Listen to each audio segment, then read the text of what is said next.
You're listening to School Counseling Simplified, a podcast with easy-to-implement strategies for busy school counselors.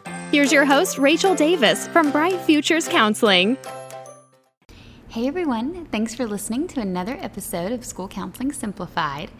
So I hope you are having a great week so far. Things are looking a little different for me here, so I'm not really sure if you can detect a difference in the audio, but I usually record my episodes in a studio when I'm living in San Diego.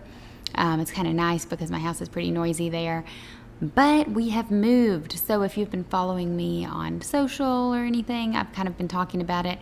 I have moved to Costa Rica. So I used to live here.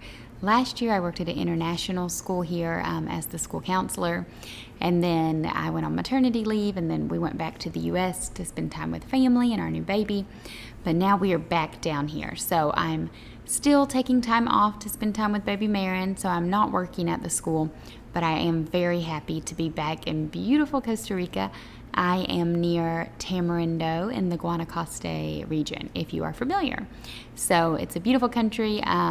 I have lots of you reach out to me on email sometimes telling me that you've been or asking me questions about it, and I love chatting all things Costa Rica. So let's chat. I would love to know if you've been here, if you want to come, or if you have any questions for me.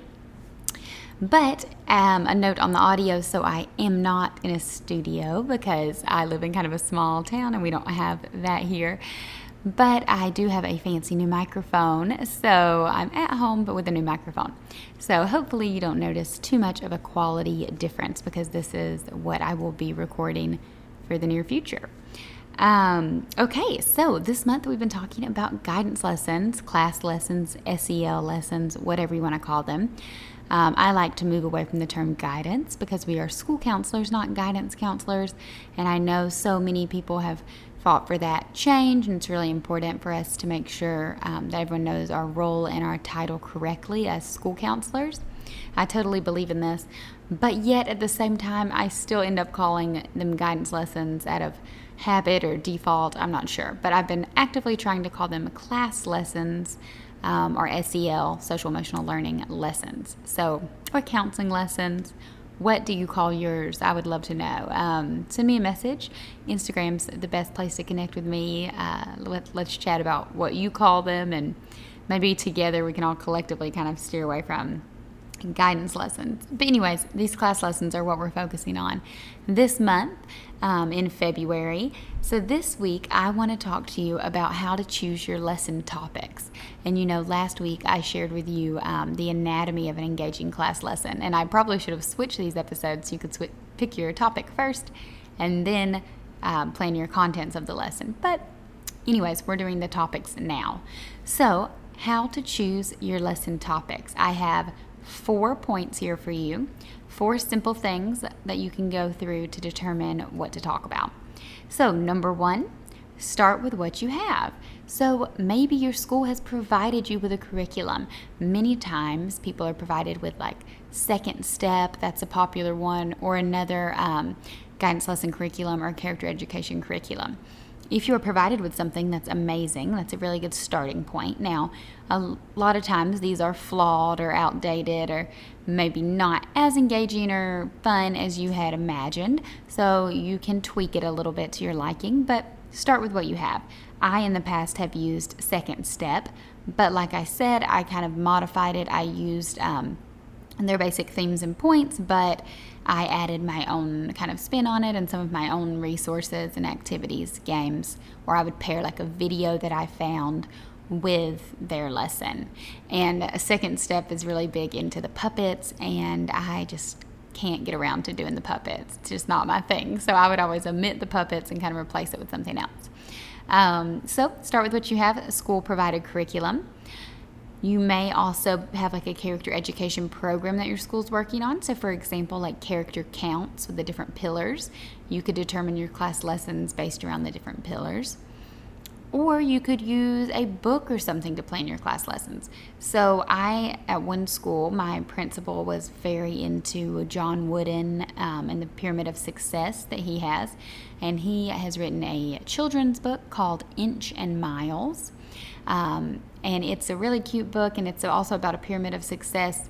So if you're not familiar, John Wooden, I believe was a college basketball coach, a very great man when it comes to leadership and character education, a really good leader. So he has, if you Google it, the Pyramid of Success, you can see all of these key points he has that he believes you need in order to be successful. But then he's kind of modified them and made like a kid's version. In the book is called Inch and Miles, and it's about a little mouse and a little inchworm and their journey to success. So they go through different character traits, and they're kind of not your traditional character traits. Like they have some like fitness is one, I believe. Like I said, he was a coach. And then there's poise and team spirit. So some of them are a little non-traditional, but then it also has cooperation, friendship, self-control, things like that.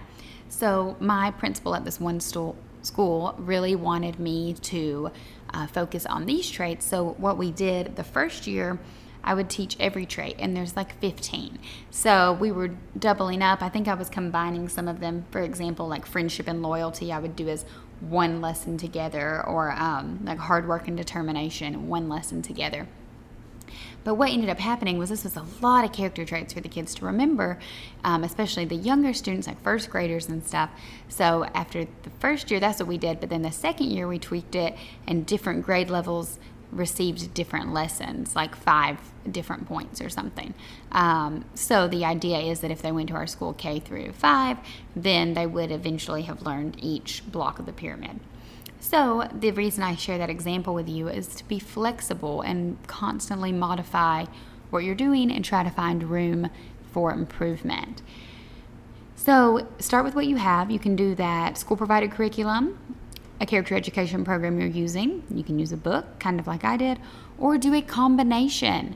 So you can combine like second step with some of the pillars, or you could combine a book you're reading with the character education program you're using.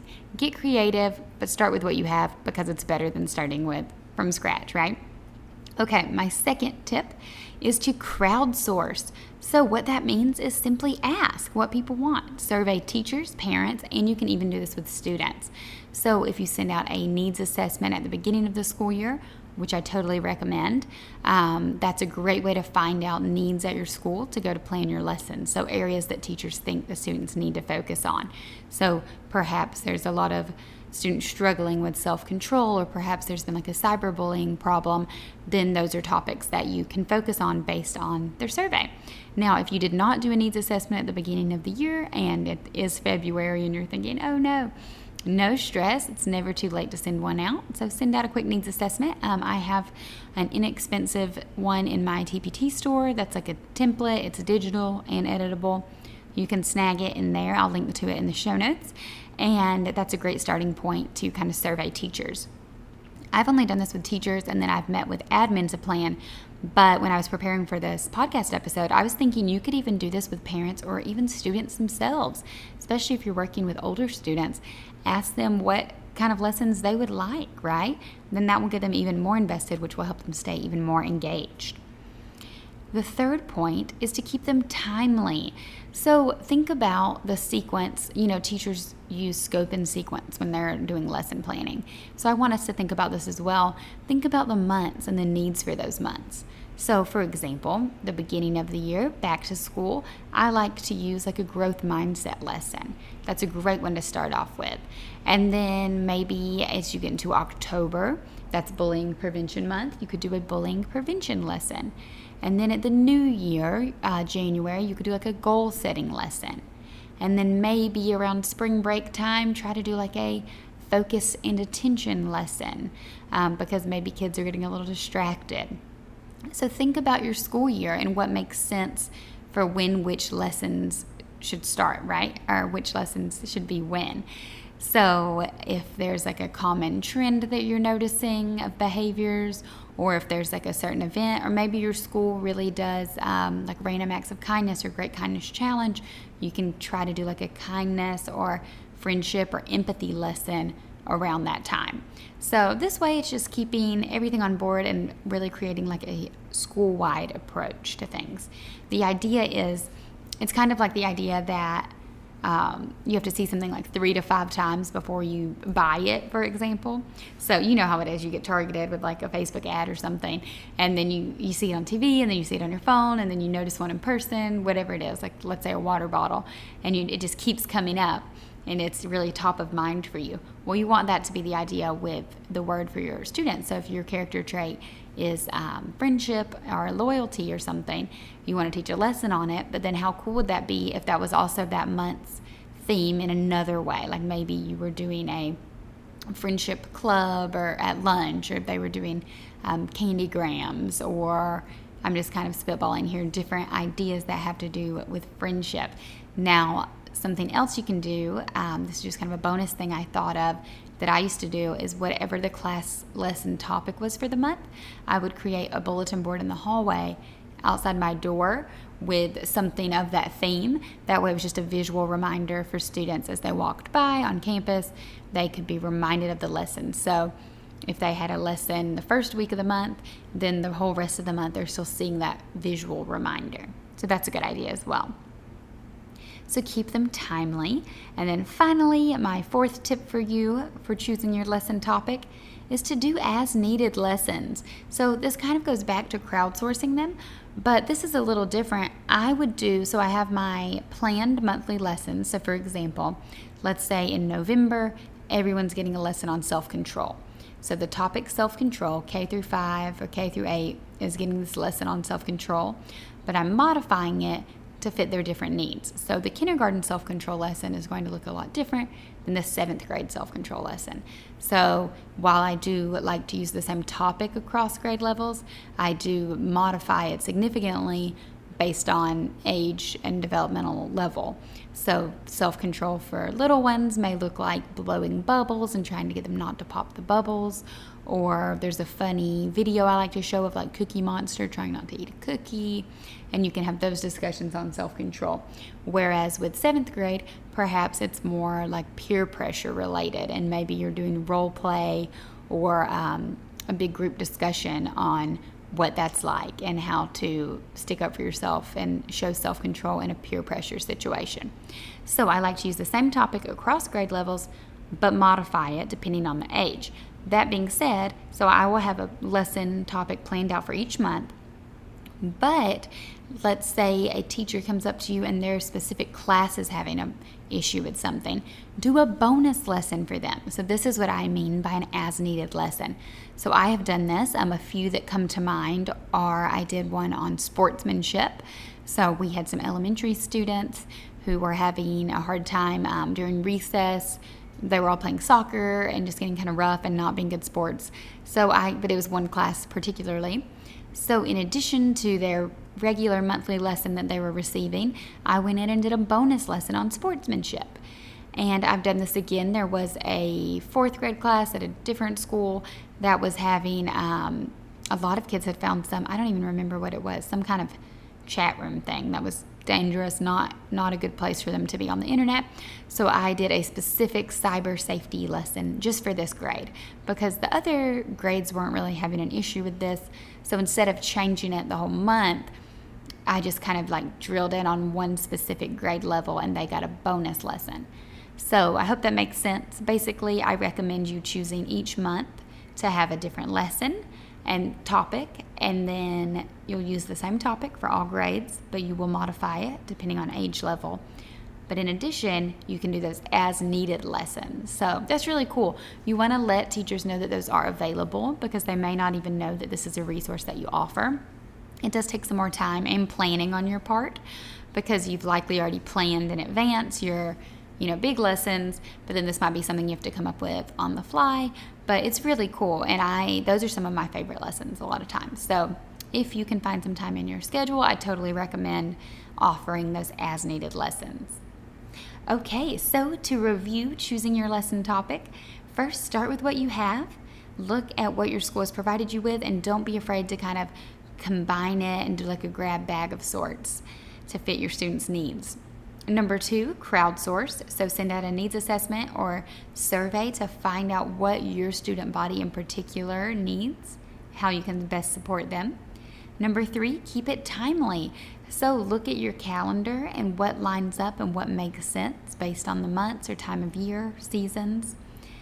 You could also do this. We just recently had Valentine's Day, so you could do like friendship or conflict resolution or healthy and unhealthy relationships. Those are all good things to use around like Valentine's Day if you want to keep it seasonal and fun.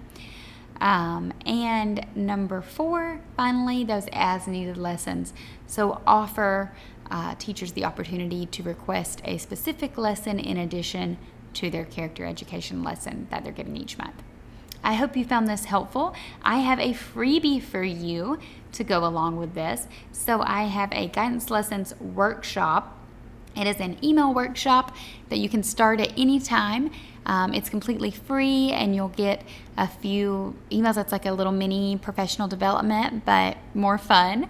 And so to access that, you can go to bit.ly.com/counseling lessons. So bit.ly.com/counseling lessons. I'll also link to that in the show notes. Okay, well, I hope y'all have an awesome week, and I'll talk to you next time. Thanks for listening to School Counseling Simplified. You can find the links from today's episode in the show notes. If you'd like to connect with Rachel, she's on Instagram and Teachers Pay Teachers at Bright Futures Counseling. Be sure to subscribe to the podcast so you don't miss any episodes of School Counseling Simplified. Talk to you next week.